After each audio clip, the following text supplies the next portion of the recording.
sometime in the next few decades, humans will leave this planet to live in another world. That means that some people in our life can be the first Martians. How about that? We're finding out a lot about how to explore Mars in our station. Over 1,000 people from over 40 countries have actually participated in one crew or another. It's the grandest adventure I could possibly imagine. That is, for me, the most important reason why we should pursue the establishment of life on Mars. If we go to Mars in our time, 200 years from now, there'll be new branches of human civilization on Mars.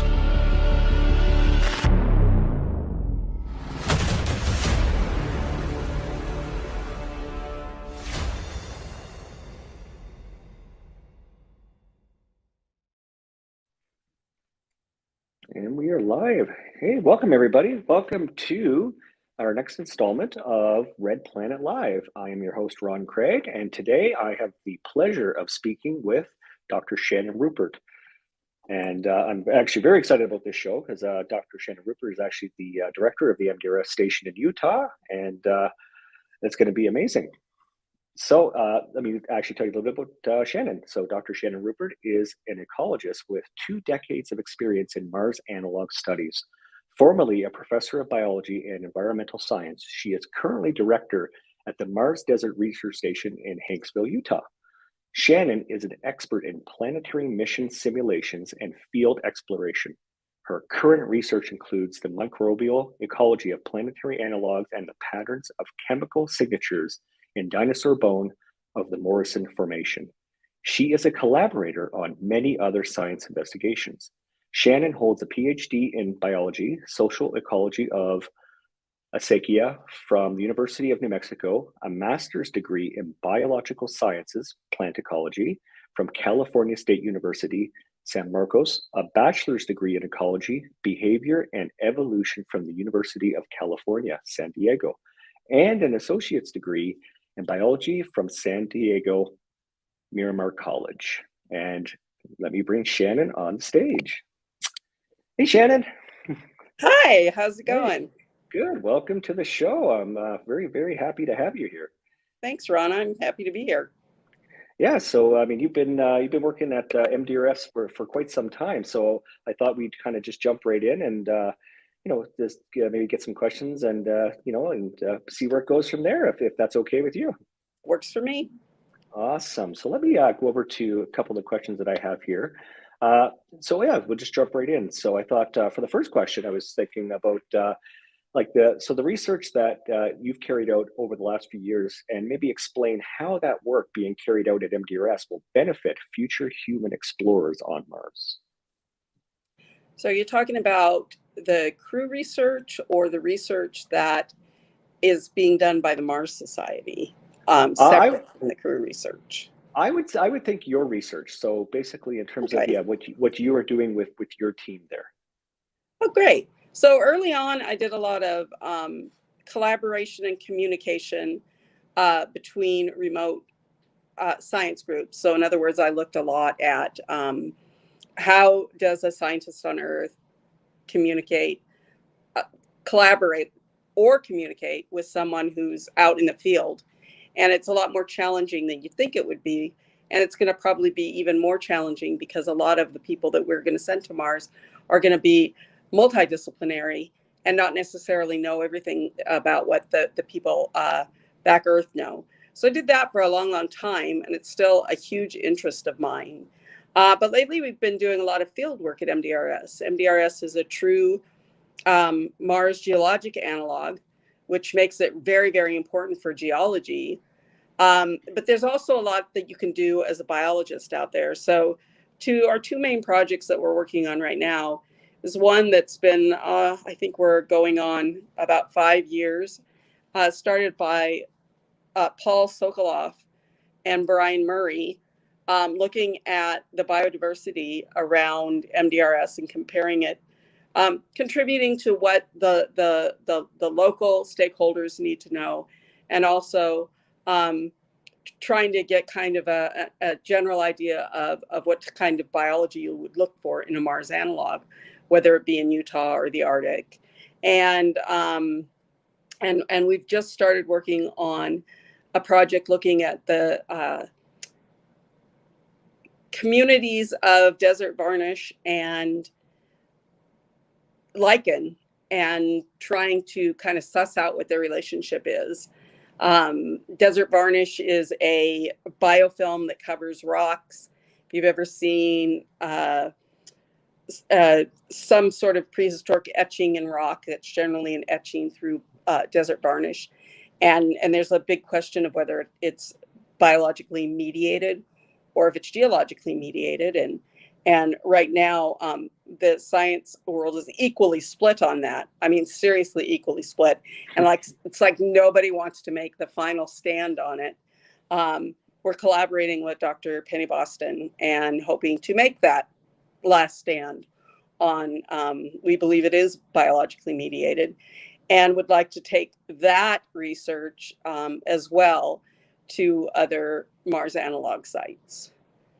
How is it going to benefit the future of humans on Mars?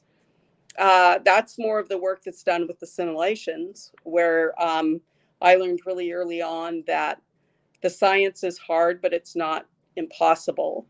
But actually living with other human beings on Mars might be impossible. So the social aspect of it, and yeah, because I've actually spoken to one of the crews actually on the show some time ago, and yeah, that was actually one of the things that they identified early on, is that being in isolation was challenging for them. Is that, you know, the science is maybe the science is somewhat predictable, right? I guess you have rules and you certain things that you follow, certain procedures and processes, right? But people maybe are not always so easy. Yeah, you have a lot of control over the science. My very first crew was crew 4 that I was on the whole time. And I was, by the end of that crew, I went there just for the science. It was all about the science. And by the end of the crew rotation, I was like, wow, this isn't really about the science or the engineering or the technology. It's about how do you, and it's what's, I guess, kept me fascinated for 2 decades is, how do you find the right people to go, and how do you make it so you have no idea the things you're going to have to give up to go to Mars, and spend enough time at the station to know the limitations on a person in terms of the things that we take for granted, in everything from the wind to going to a concert. And those things are going to be very challenging on Mars. Wow. And you say crew 4. So you're at crew what is it, around 280 now, I think, isn't it? Yeah, I was actually on crew 02, which was the crew that built up the interior walls inside. And unfortunately, it was over Christmas. And my kids were of an age where I couldn't leave. So I didn't leave. So I just worked with the group remotely. But yeah, I've been I started working on FMARS, so before MDRS. So it's I've been here for the long haul, that's for sure. Awesome. Actually, and I had a question about that. Let's just jump right into that one, actually, because, I think a lot of people, I think when it comes to, what people know, MDRS in Utah obviously is what I think everybody is familiar with when of course, if they do understand, know about analog missions. And I think that's definitely the more famous of the 2 facilities, but we actually do have a second facility. So you actually been involved, because you've been involved in MDRS for quite some time, and you've served as a crew member at the FMARS station, I believe, in Northern Canada. And what would you say is the main differences between MDRS Utah and FMARS in Northern Canada? I'm so excited that you said that. And I feel you just made me really happy, because I've always referred to MDRS as the ugly redheaded stepchild, and FMARS as, the beauty that everybody is in love with. And there's a certain, mystique about the Arctic that is, that makes everybody want to go to FMARS, and they don't quite realize that if you're looking for an analog experience, you're actually going to get a more realistic sim at MDRS. And And so for you to hear that, I'm very proud. Thank you. I'm very, very proud. Okay, so what are the differences? The main personal difference for me is that the Arctic is light 24 hours a day when you're there. And I loved it. It's the most awesome thing in the world. But then also it leads to not quite being on the same level as an MDRS mission, where you would on Mars have night and day, and you do it at MDRS. Originally they were both just the tuna cans, and FMARS is a much better built tuna can than MDRS. It was built with higher tech materials, but it's much more simplistic in its systems, in that, you know, you go to the bathroom in bottles, and you take a shower from, you know, a very cold room where the water just drips down. You know, you can see sunshine at the bottom of the shower. And I'm one of those people who doesn't feel remoteness. So to me, there's no uncomfortable remoteness at FMARS that a lot of people feel, but it is true that it's much, much harder to get to. Once you plop me down, I'm like, I am where I am, and I don't feel that. But it definitely is a different kind of feel, because you're much farther out, away from people, and it's a totally different terrain. You know, you're on a bunch of rock. It's a lot harder to get around. I love FMARS, don't get me wrong, but you know, MDRS has my heart.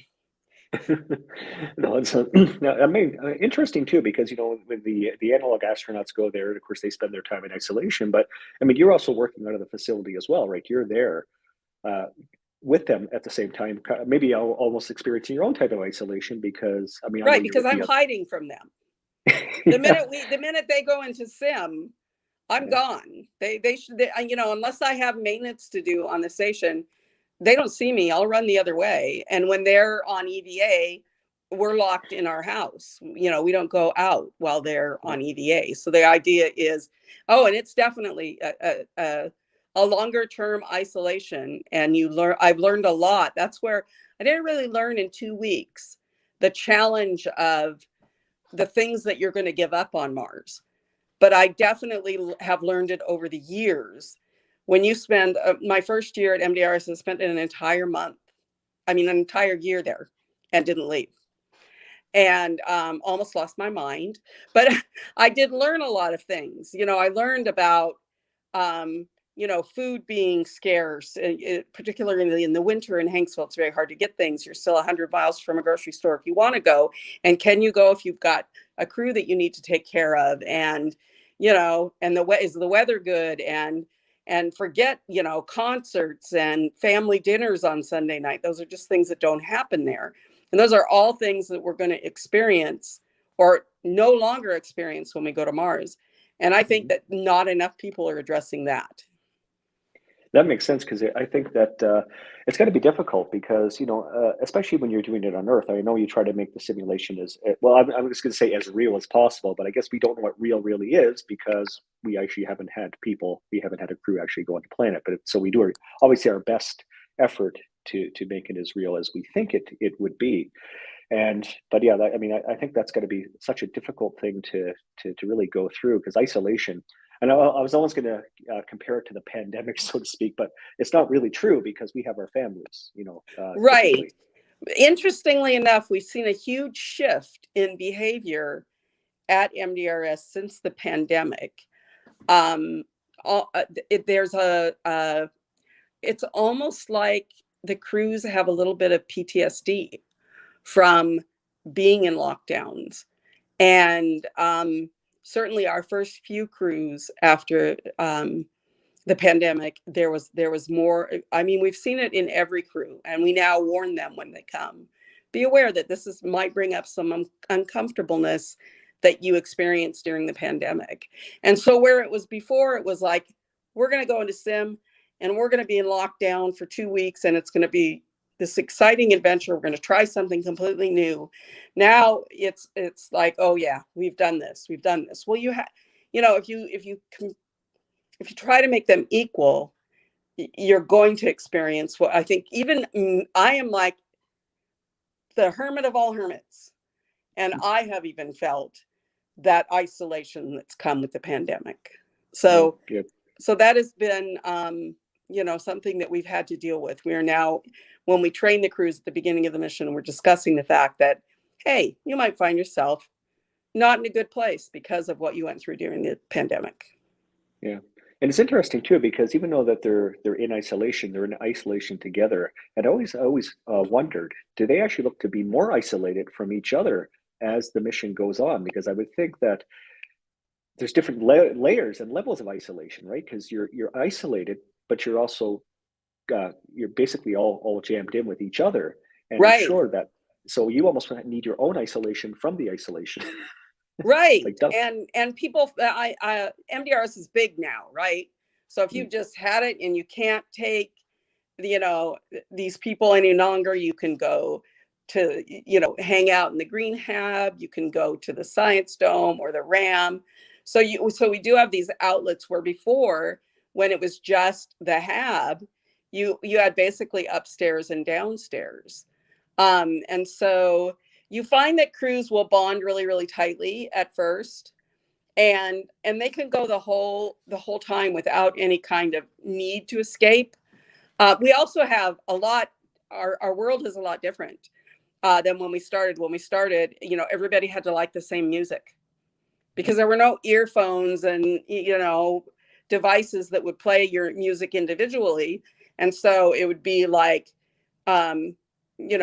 What do you like? What can we play? What is, as a matter of fact, one of my earliest Mars analog astronaut superpowers was I like all music. I was happy listening to whatever anybody would put on it. I never cared if mine was on. So I became a very popular crewmate for my music choices because it was just what everybody else wanted. And so I would always say that's one of my superpowers. Now, I don't have a superpower anymore. They took that away from me, those earphones and devices. Awesome. So I was going to kind of see what's coming in from the audience here. And there's actually some questions that are coming in. I'm just trying to think, if you don't mind, I think we'll maybe jump off to just kind of look at a couple of the questions. So I'm going to click it here and bring it up. Now, I know you're on your phone, so I'll read it out there just because it might be difficult. Thank you, because I can't read it. Yeah. So from Aaron Robot Girl, from wildlife you've seen at MDRS, what animals from mammals, reptiles, and avians do you think would be the best non-human inhabitants of Mars? Now, I assume she means if we actually have them in a habitat, because they're not going to do very well walking around, I think, on the surface unprotected. Right. So what kind of animals or wildlife? Mammals, reptiles, and avians do you think would be the best non-human inhabitants of Mars? So I guess if we're bringing animals with us, who are we bringing? Anybody who knows me knows my dogs. The Mars dogs are quite famous. And so, of course, they would probably think that I would say, I think we should take dogs. That being said, I love cats too. And I think that if there's some way to get, the problem with mammals is you have to somehow get them there without them being uncomfortable on the way there. And I'm sure that there's the technology out there to do that. But whatever we take, we have to take something because people and animals we need them. We need them. Yeah. It's interesting too, because I think when you go to MDRS, you get to bring a bag of personal items with you, right, into the simulation. But has anybody ever asked if they could bring their animal with them? No, a lot of people say, I wish I could have brought my animal with them. We have a robotic cat that no longer works. It's a long story why it no longer works, but people still fuss with that robotic cat because it looks like a cat. So yeah. That there would be people who would want to bring, and people bring stuffies all the time, right? What is a stuffy? It's a surrogate animal, it's a surrogate pet. And so, when grown people are bringing stuffed animals, it's because they want an animal. I don't blame them. Mars would be very, very lonely without pets. Yeah, well, I mean, stuffed animal, I know from my daughter, I mean, it's really just it's an item of comfort. And I think that our you know, the Exactly. animals and the pets are like family members. They're Yep. adopted family members, right? So we need that comfort because we Yeah. are human. We need that social aspect. And I think, you know, these our animals and pets really provide that for us, right? They mean a lot to us. It brings mindfulness. It can bring you, when you're overwhelmed by how many people are around, it can bring you back into a comfort zone where you no longer feel like you're overwhelmed by, you know, why don't these people just go away? Because think about it also, you're going to be with those people. Those are your people from now on. The day you launch to Mars, you better look around the spacecraft and go, holy crap, the rest of my life, or part of it, is going to be with just these people. Yep. Yeah, it's good. Now, we have another question comes in too, which I thought, now, you may not be able to answer this one because, but I'm going to put it up here anyway and just see. Because when the simulation starts, you disappear. But so this is a question from Ben Casimir that said, have you noticed any trends related to food or cooking in an analog environment? Things that you wouldn't first assume when planning for a deep space mission? Well, I don't know if people would assume it or not, but maybe because we live in a kind of a world where food is often on the go, really fast. But for crews, the cooking is as important as the eating, and they eat together. And that was not something that was planned. Originally, it was kind of planned that it would be kind of, you know, get and go as you go along. And if you look at it, a lot of times Hollywood movies portray anyone in space as grabbing a meal and eating it. You know, they very rarely sit down. Oops, sorry about that. They very rarely sit down and eat together. And yet at MDRS, almost every meal is eaten together. You know, the crews might have one meal that they've agreed that they would just kind of, you know, grab and go, but the rest of the time they're very centered on their meals. We get ridiculously excited when there's fresh veggies out of the greenhouse, even if it's not enough to, I mean, I remember the first time I got 3 leaves of lettuce and a chive. And I thought that was just magical, like how amazing, you know.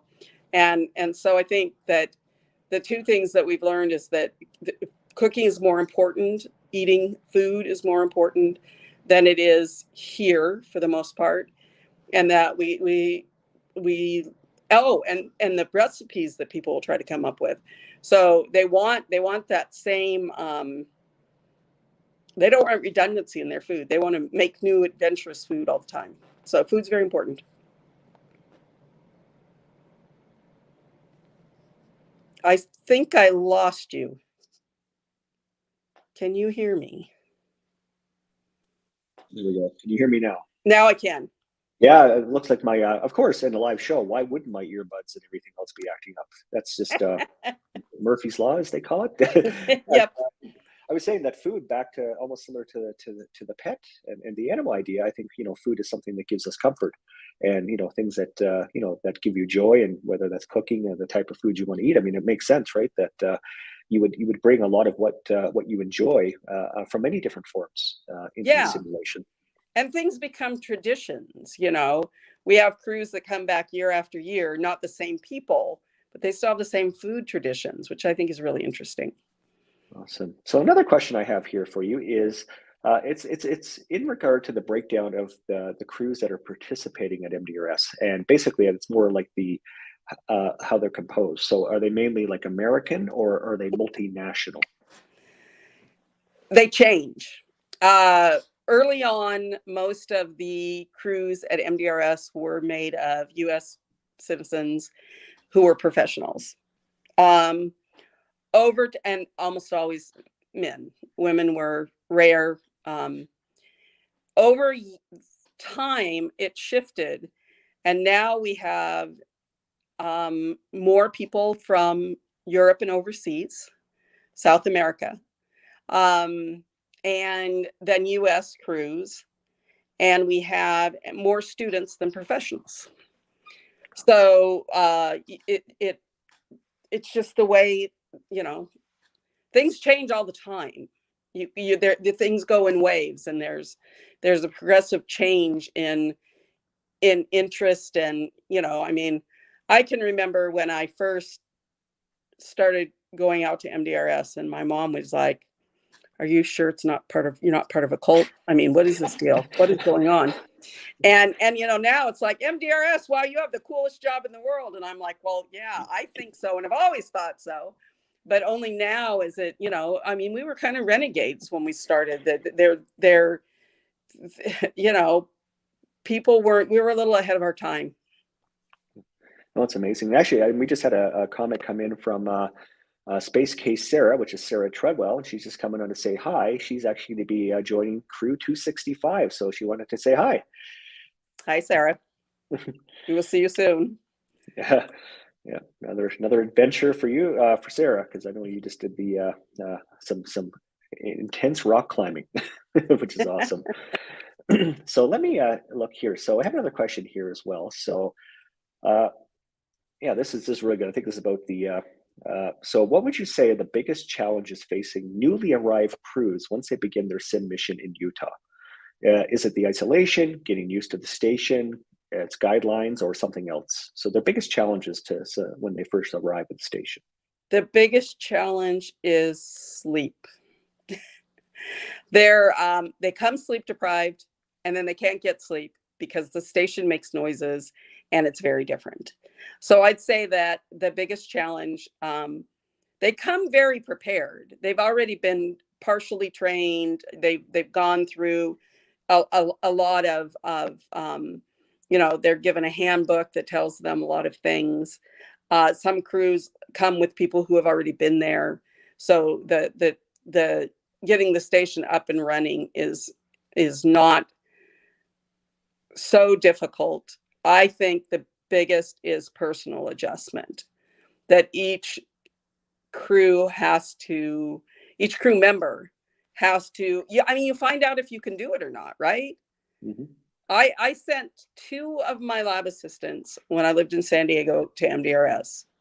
One went on to get a Ph.D., worked at NASA Ames, now is working at Honeywell, and she loved everything about analogs and space. And the other one says, if I ever do anything like that again, she'll kill me. She went on and got a PhD too, and now is a community college teacher out in California. But some people are just not suited, and they learn that, and then they still have to stick it out. And if you're there and on your second day you've learned, oh, I don't like this, well, you've still got 2 weeks, so that's very challenging. Yeah. Well, I think that's important, I think, too, for the simulation, because, try before you buy, so to speak. If you're going to go to Mars, there's no, I don't like this anymore, I want to go home. Right. It's a little more difficult. Right. And I say, when there used to be a lot of people used to say, like, well, MDRS, they don't really go there and do real research. And I'm like, well, I don't know, that 1,000+ peer-reviewed papers kind of argue that point. But on the other hand, it's not about that. It's about them coming and see where their place in getting humans to space, in us becoming a spacefaring people, is. Is it right there on the front lines? Is it toughing it out? Is it doing the challenging hero kind of stuff? Or is it, I think everybody should explore where exactly in this world they want to enter. I mean, space itself is huge, no pun intended, or weird analogy, but so are all the things that you can do, in the space industry and in space sciences. And so come out and figure out what you want to do. Every crew, I tell them, make sure you do what it is you came here to do. Make sure you share with your crew, I came here to do X, Y, and Z, and it can be super simple. You know, some people they're like, I want to feel like I'm on Mars. So when we're on EVA, please make it as rigorous a sim as you can. Let me stand there and take in the landscape and feel that. I mean, there's a lot of challenges to actually a simulation. You should have the reward of at least one time within your mission for an even infinitesimal amount of time when you actually believe you're no longer on Earth. And when you've experienced that, and I experienced that on my first crew on an EVA, and it's amazing. Yeah, you know, I think just to go to that point about wanting to feel like you're on Mars, and I think it's actually because I've actually made this statement on a few shows. So if you are thinking of actually going by and seeing what the facility looks like as a tourist, you are not welcome. The idea, and we're having issues with that, and people showing up and saying, "Hey, I want to see those crews, I want to see the station," but you know, out of respect, obviously, to the work you do and to the inhabitants and to the analog astronauts, please don't come.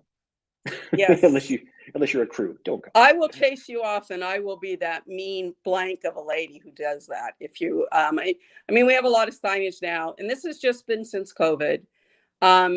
People discovered the wilds of Utah during COVID, and we have an amazing, and photographers did, and the road that we're on, which used to never be traveled, is now heavily traveled.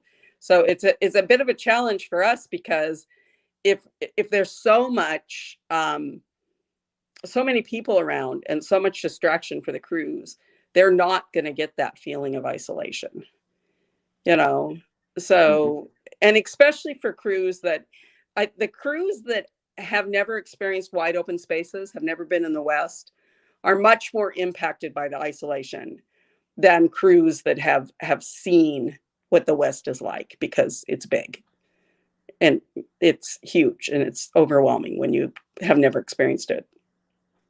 Yeah, I wonder if some of where you grew up actually has some influence on that. Because I know for myself, being up here in Western Canada, you know, I live in a small town. I'm not really around a lot of people. I have a lot of space. And I think that depending on where you grow up, I'm thinking of somebody, let's say maybe someplace in Europe where, you know, there's 30 million people in a small country, a very small country, or, you know, or more, 300 million or many millions. And of course, there's always people around you. I would think that, you know, based on maybe where you grew up could actually have a big impact from your emotional state based on getting to the simulation, just because of what maybe somewhat of what you're used to or what you're not used to. Very true. It's very true. Yeah. I don't think, you know, every now and then I'll encounter like a crew that's locked themselves in the hab, you know, and I'm like, why are you locked up in the hab? You know, and they're like, because we're out here all by ourselves, and you know, the monsters can eat us, and it's just a reaction to the wide open spaces. I'm from the Pacific Northwest, and if you're a West Coast person, everything that you need, you can go from the ocean to the mountains in half a day, you know. And so when you get out west, it is, I mean, I've lived in the West for a long time now, but it's still very intimidating, you know, and just because the distances are so great. Yeah. And we had a couple of comments come in here. Now, I'm not going to be able to say who they are, but I don't know if you can see on your phone, but someone here, Space Champion, I crewed with Shannon 18 years ago this month. So I don't know who that is, but maybe you do. 18 years ago this month. This is February. So it might have been, yeah, I can't see who that is, but it might be Crew 4. Was Crew 4? No, that was in April. Expedition 1. I bet you it was hello, whoever you are. That's awesome. Yeah, maybe they'll say who they are, but yeah, it's called Space Champion is their title. It doesn't actually give their name, but yeah, and actually another one that came up, some of you may know as well, I find it peaceful. So Terry Trevino, I find it peaceful, almost cathartic to be quiet of mind, spiritual, and Shannon is spiritual. So, thank you, Terry. Oh, here we go. I love when these come in. And actually, Joshua G actually asked questions in our last show, but this is a question from his 9-year-old son. So let's just bring that up there for everyone to see. All right. So my 9-year-old son, Nathaniel, has a question. How cold does it get for the Utah crew? Does the EVA suit keep you warm? Hi, Nathaniel. It gets very cold in the winter, which is when we are using those suits. They do keep you warm to a certain degree, and your exercise keeps you warm. So I always find it challenging when I go on an EVA in the winter, because if I'm going to get in a rover and drive somewhere, I know I'm going to freeze on the rover, and then I'm going to start walking, and then I'm going to get warm.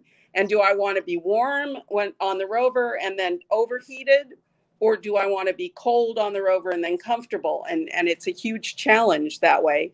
It won't be on Mars, of course. We'll have suits that can actually balance that out. And so it's not something we consider in the sim, because on Mars it will be, a moot point. My secret is, on the rover, I take a blankie with me and I put the blanket over my legs, and then I stay pretty warm in the rover. Oh, nice. And just that we had a space champion actually just said it's Rocky. So it was Expedition 1, and Rocky and I were it was Rocky's idea to start Expedition 1, and it turned into a huge, wonderful experience. Yeah, and I guess it's it was still 19 ongoing. Years. Yeah, it was 19 years ago, I guess. Yeah. Yep. So another question that came in, and so it's has there been a Native American crew at the station, or any other analog station that you know of? No, there has not yet, despite me being a tribal college professor. I brought my classes up to MDRS, but to do environmental science work, not to do space science work. It is definitely one of the things that we're looking to do, and we have scholarship funding to have a Native American crew, and I keep working on it. I would love to have one. Awesome. And I got a really fun question actually coming up here. So going a little off topic about Mars and the simulation, but so one of the things that I've looked up and for my research is that there was actually a dinosaur graveyard found not too far from the station, and that MDRS folks were actually responsible for discovering that site. So I wonder if you could actually give us some insight into that. Yeah, so on the very first crew at MDRS, they stumbled upon some beautiful dinosaur bones, and it's about, I don't know, it's up the road from MDRS, and there was a flood, and a bunch of Jurassic era dinosaur were smashed in a flood in a river and in a river bend, and they open the quarry a couple weeks a year. The bones are beautiful. They're all mashed to pieces, so there's no actual full dinosaurs there. I did, however, find a entire skeleton. I don't know, it's been like 8 years now. I spent a few years mapping dinosaur bones. I like to say it was because of my just scientific curiosity, but it was basically, I had a puppy that needed, hours and hours outside in order to not be a horror. And so because of Jack, we spent a lot of time, and then I mapped them, and I did some work with the state on the green coating that you find on a lot of the Jurassic era dinosaur bones. So there's a lot of bones in that area. Awesome. And so do some of these actually get taken out and put in a museum, or are they basically just there? Yeah, they're not really, they're museum quality bone, but they're bits and pieces of museum quality bone. So unfortunately, their value is in, being sold as pieces, and that's illegal. So, so it's always funny to me. It's very isolated out there, but the BLM has cameras in certain areas so that they can catch dinosaur bone thievery if it happens. Oh, that's really cool. Yeah. Yeah, important too. And so we had another question actually come in from the audience. So Jerry Stone actually has another question for you. So another question for Shannon. On the moon, a major problem with the EVA suits is dust. Now, I guess that's from a long time ago. I haven't had anybody in the moon for a while. How much is this a problem at MDRS? I guess dust in general for the suits that you're using. It's a problem. It's a really harsh environment. It's going to be a problem on Mars. Of course, we don't have the oxidized materials here that we're going to have on Mars, so it'll be a bit more of a challenge on Mars. But we've got that part of the simulation down. We have serious dust to challenge us and make us feel like we're on Mars. The Utah Martian environment is brutal to equipment in a way that it will be brutal to equipment and facilities on Mars. And that is going to be a huge problem that's going to require a lot of work. Okay. Yeah, I mean, that makes sense. I mean, it's interesting what you find out. I mean, that's why we do these simulations, right? It's like, you get as best you can is try to figure out what you're in for when you get there. And, Utah, I mean, I didn't actually have this question, but I just kind of thought this up. But in terms of picking locations for, MDRS, I mean, was Utah something that you think was chosen very specifically because it actually mimicked and mirrored what we expect to find on Mars? Yes and no. So originally a group of Mars Society members went all over the Southwest and found places that they thought would be good for the station. And MDRS was selected. This was, remember, pre us knowing a lot about Mars, because of course this was about the Pathfinder had been there, but that was about it. And so, yeah, we picked Utah because of all, it was that we could get a lease there that was, to our benefit, and because it looked like Mars. Did we know it was a geologic analog? No. So we didn't have enough information at that point. We knew it had blueberries, and there's blueberries on Mars. Since then, subsequent rovers and landers have shown us that we're looking at, I mean, it's just serendipitous that we ended up with a true Mars geologic analog. And it's one of I mean, I love the infrastructure and the station itself, but the fact that we're smack dab in the middle of something where we can answer landscape questions about Mars is really cool. Awesome. So one of the things I was thinking about too, so I mean, obviously you've been in MDRS for quite some time. So when MDRS was built, your involvement back in the early days, it compared to what's there now. So what is different based on, let's look back, when you started. First of all, were you there actually when MDRS was built? Yes. Okay, you were. And so MDRS was, it's still very rough around the edges. We're doing a lot of work this year that I think will make those who have dreamed of having the interior of the HAB look more like a spacecraft are going to be really happy.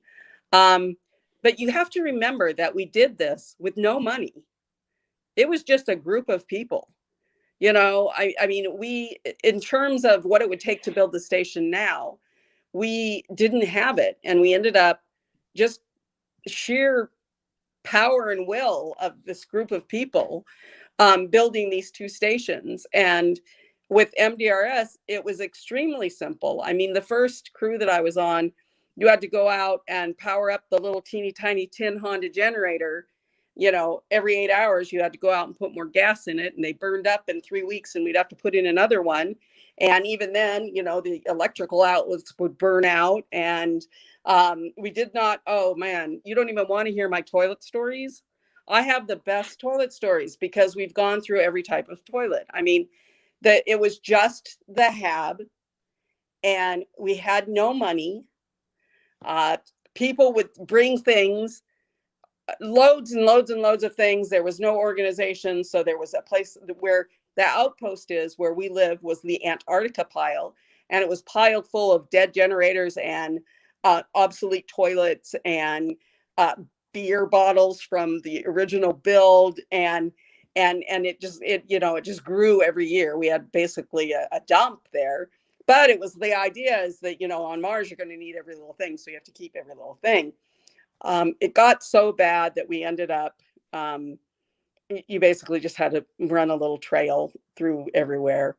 And one year I just said, let's take all this stuff out, and we brought in 2 40-foot dumpsters and just hauled everything out of there and started kind of the rehabbing of the station. And but it was still just the one building and the small Gary Fisher greenhouse, which was originally greenhab, I'm sorry, which was originally a water recycling system.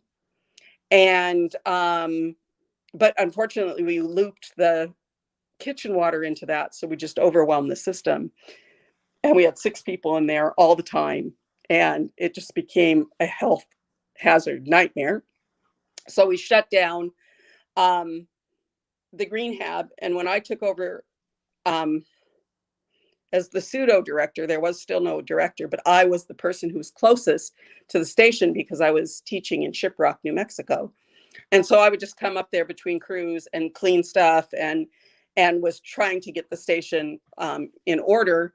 And we ended up kind of making it into a bit of a greenhouse so that we could grow little bits of food. And then it got burned down due to human error. And so then there was just the station. So when I took over and actually moved to MDRS, there was still just the hab. And the first year that I was there, we put up the new greenhouse. We put up we built the science dome. We moved the observatory down from where it originally was to the flatlands where the foundation wouldn't twist. And then in the end, we ended up with getting the RAM and building a second robotic observatory, all in the first year of me being there. And so the station went from a really simple station to really complex, really fast. And then we got the power system. So when I first was actually living there, we just had the generators outside my trailer. And then, we got the solar, and we ended up, with a full solar system. And I mean, I think the station is just stunning. I'm so in love with it. Every day when I see it, I'm just like, oh my God, I work here. This is my world, but it has grown quite a bit. Oh, that's amazing. No, that's amazing. And I had a question actually come in from Dave. I'll bring this up here because I thought this is an interesting question. So he said, have you ever looked at how the Navy deals with crews on submarines with regards to isolation? So maybe kind of knowledge share based on experiences. I mean, I think that anybody who does, now I don't do human factors. It's not my wheelhouse and my expertise, but boy, do I, just being there, I have like the front seat view to a lot of human factors work, possible work. I always say I'm wasted as a field scientist because all the interesting stuff's happening with the people. And yeah, of course, that's an acknowledged area of expertise is what submariners go through, and how they deal with that is how human factors people view, you're talking about a small isolated population who may or may not have limited access to other people and other things. But I think it's a really good analogy to being on a crew.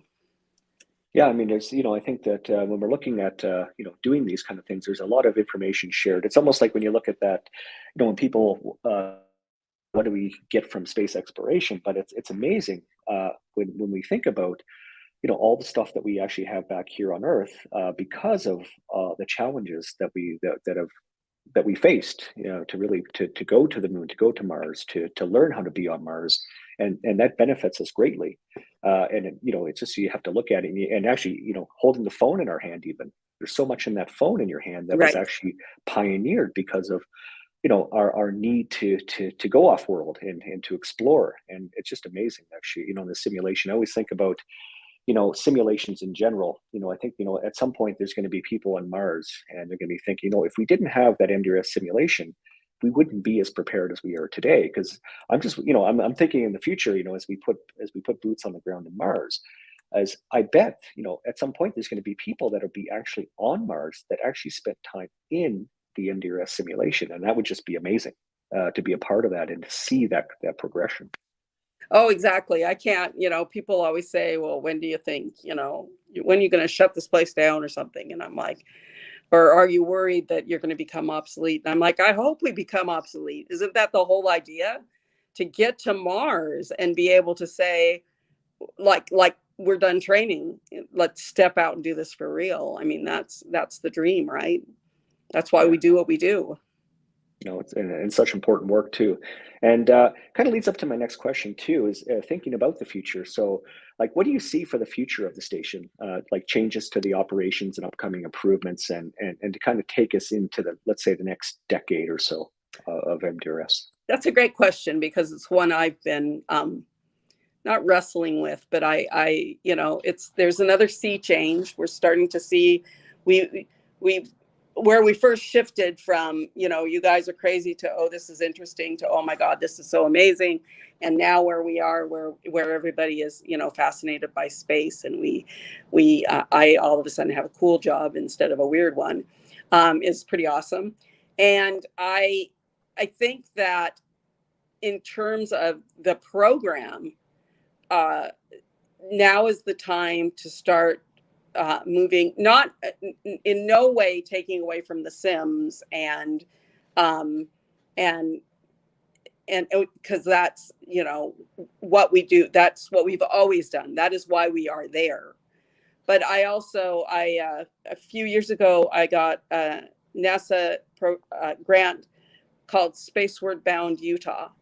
Spaceward Bound is a program we used to do at NASA Ames, where you would take teachers out in the field with researchers and kind of have the teachers learn how develop new classroom materials, new way of teaching science in their classroom from the experience. And so I put together this grant to bring teachers. So every year we bring a new cohort of teachers, and they're in sim for a week. And this year will be our 4th cohort. And these teachers are unreal amazing. Like, they blow me away with how good they are and how enthused they are and how much inspiration they have about how to educate children and inspire. And so we've been talking, we just formed a teachers council, and we had our first student group this fall. We'll have 2 more student groups this year who will come out and do a short sim. And so we're starting where we'll do these shorter sims for students. So it's not space camp. It's it's linked to school curriculum. Right now it'll be linked to Utah, and then hopefully move out to other states. But the teachers are what drove this. They just inspired me, and it's like, oh my God, this is where we need to be. And it also kind of addresses the problem of there are so many people certain times a year at MDRS that maybe it's fair not to have a sim during that time. And maybe that's when we bring students out. And then in the real dearth of winter, when nobody wants to be around because it's miserably cold, then you hold your real heavy sims where people can be rigorous and go the whole time without seeing other people. So in terms of the program, we've just started developing this new K through 12 kind of initiative, and are looking for anybody who's interested, who wants to join in that effort.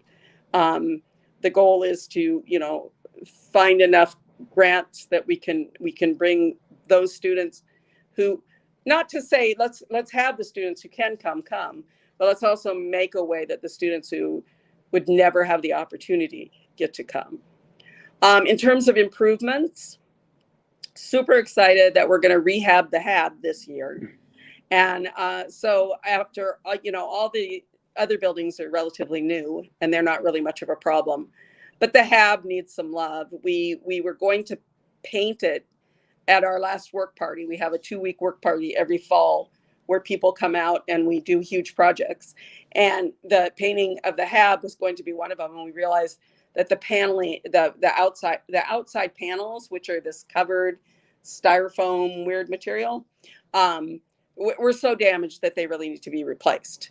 So along with that, we're going to, we also found out weirdly that for some reason, I guess the way we built out the electric, it's not that it's not safe. It's just that all our power is on one leg of the power system, and which is the reason why those of us who live in the outpost can't turn the air conditioning on in our trailers, is because we don't have enough of the power is just imbalanced. So we're going to balance that and then do the finish work inside that has never been done.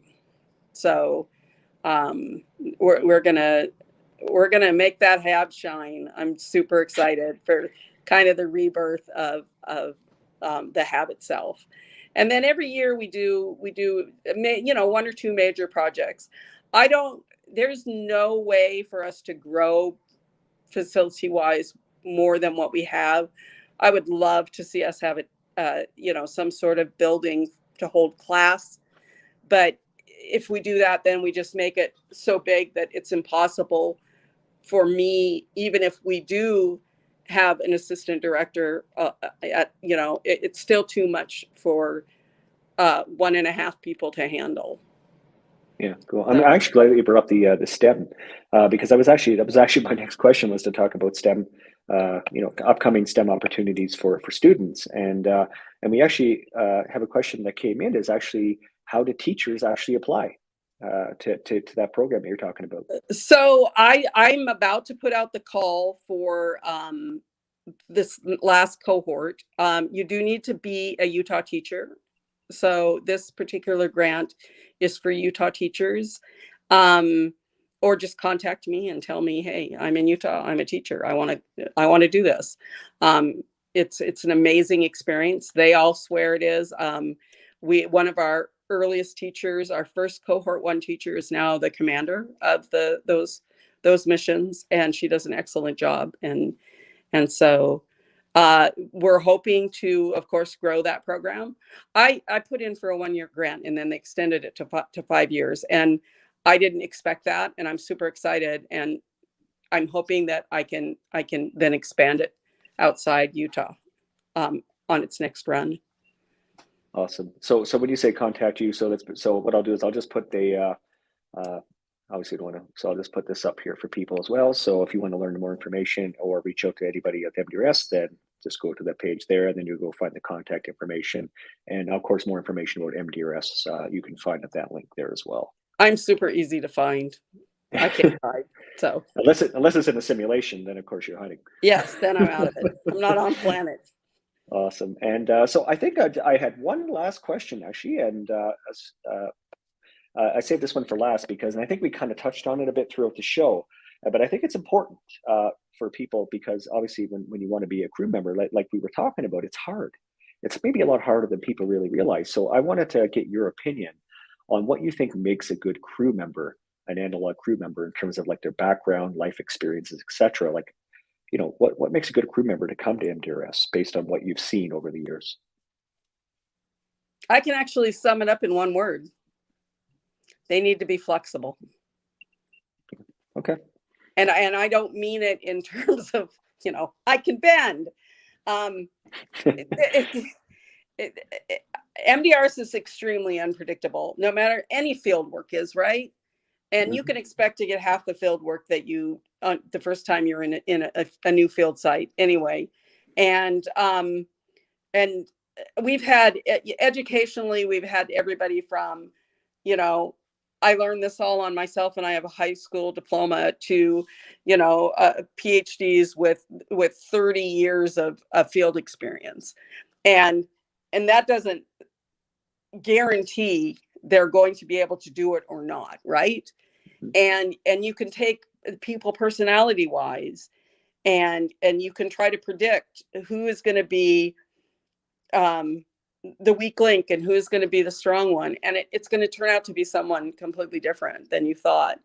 The one thing that all people who really, really succeed have is the ability to go with the flow, to not sit back and not do anything, and wait for things to happen, but to say, okay, that didn't work, we got to go in this direction, or this isn't the thing that's going to be, it is flexibility. It's if you're a very rigid person who can't, and also you don't want to be scared of everything, but you also don't want to be a person with the original kind of right stuff, because then you're going to just be bored.